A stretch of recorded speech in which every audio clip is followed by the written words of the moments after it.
Yo, what's going on guys? Arekkz here, welcome back to another Pokemon Sun and Moon video. And in today's video, I want to tell you guys how you can catch a Salamence very early in the game, on the first island in fact, Melee Island. It will, however, require a little bit of game progress and a good deal of patience, but it is indeed possible. So if you do enjoy this, you do find this helpful, then a like would be super appreciated. Comment down below if you have any questions. But to begin with, let's start with the preparation. So, first up, in order for you to even be able to do this, you're going to need to have completed your first island trial against the Totem Gumshoe, and the reason for that is because after you completed your first trial, the notion of Pokemon calling for help using the SOS mechanic is introduced, and from that point onwards, Pokemon in the wild can also use this system, i.e. if they get below half health, they can call for help, and then another Pokemon can come in to back them up. Doesn't always happen, but it happens quite frequently. So, that is introduced after you've completed your first trial. And it's using this SOS mechanic that we're going to get our Salamence. But there are a couple more things you're going to want to do first. If you then progress a little bit further in the game to the point where you are on the second island and you have completed Mallow's trial, you will then unlock an item called an Adrenaline Orb. This is a new item introduced in Pokemon Sun and Moon that basically makes it so that Pokemon are more likely to call for help during battle. Now this can be purchased from general stores in the Pokemon Center, so for example in this one I've flown back to Melee Island, walked into the Pokemon Center, over to the shop, and you scroll right down to the bottom and you can find it right there. Now you can only use one of these per battle, so technically speaking for this method you're actually only going to need one, but I just buy a stack of them just so I have them, because they're of course going to be useful going forward, because this method is also used for finding shinies, but that is something I will speak about in a later video.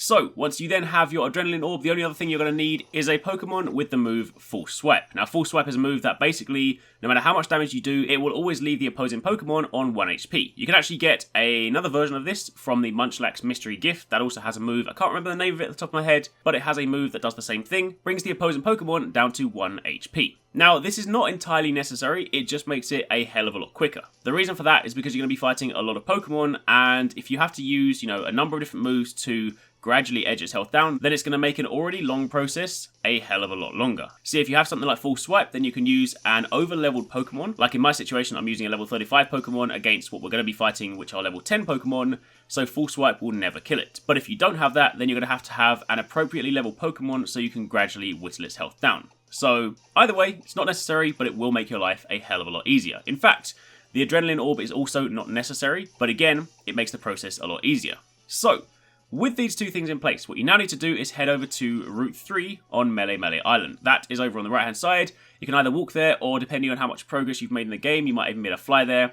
Either way, go over to here, and if you're coming down from the top, what you then want to do is go down to the bridge and cross over the bridge. Do not go to the right over here. There are a couple of guides online that have a picture of this patch of grass here. This is wrong. If you spend time here, you will never, ever find a Bagon, which of course leads to your Salamence. So, go down the bridge to this patch of grass here, which is where the berry tree is. Also, interesting note, on the left by that tree, provided you've actually got the cube, there is a Zygarde Cell just hidden there. I've already collected my one, but it is there.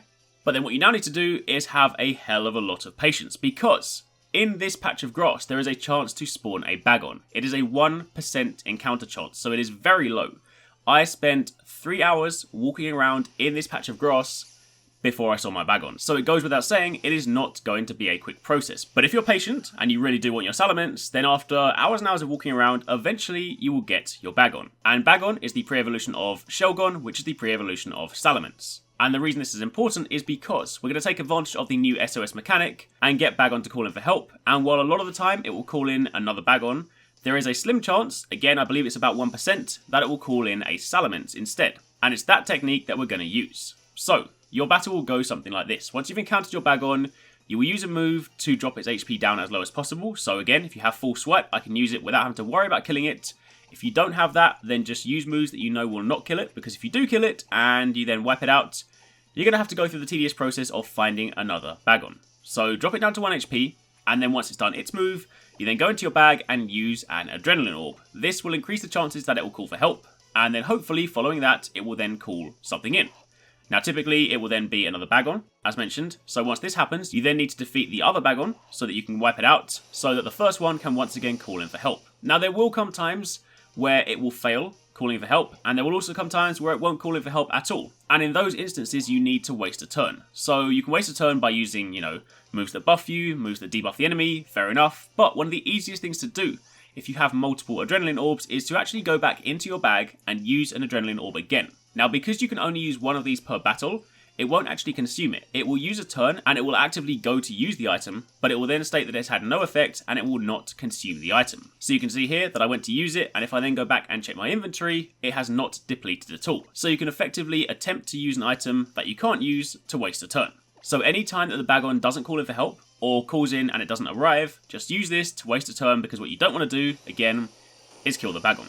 Now you repeat this process over and over again. Now between my Bagon spawning and the Salamence getting called in, it was again about 45 minutes to an hour. So the whole process so far has taken between 3 and 4 hours. So it is not a quick process. It's easy, yes, but it takes time.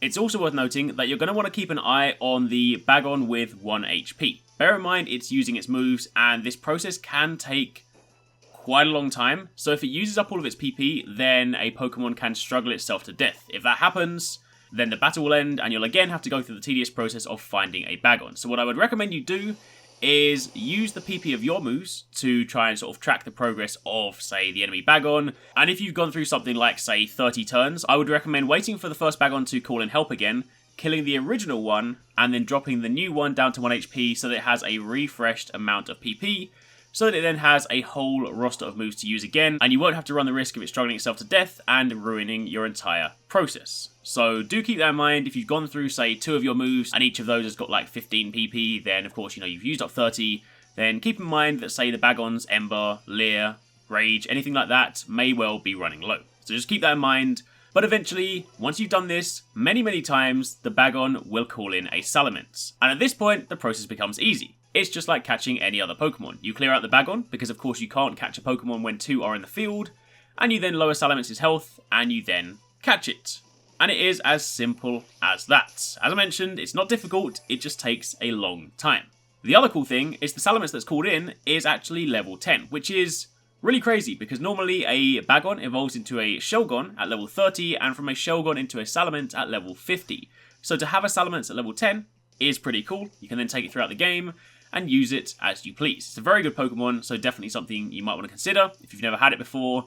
But either way, that is how you do it. So you use Route 3 to find a Bagon, use Bagon to call in for help, and then hope that eventually that help is a Salamence. And that, my friends, is how you get a Salamence at the very beginning of the game on the first island. So hopefully you found this helpful. If you did, then a like would be super appreciated. Comment down below if you have any questions whatsoever. And thanks for watching. Take it easy. Catch you next time. Peace out.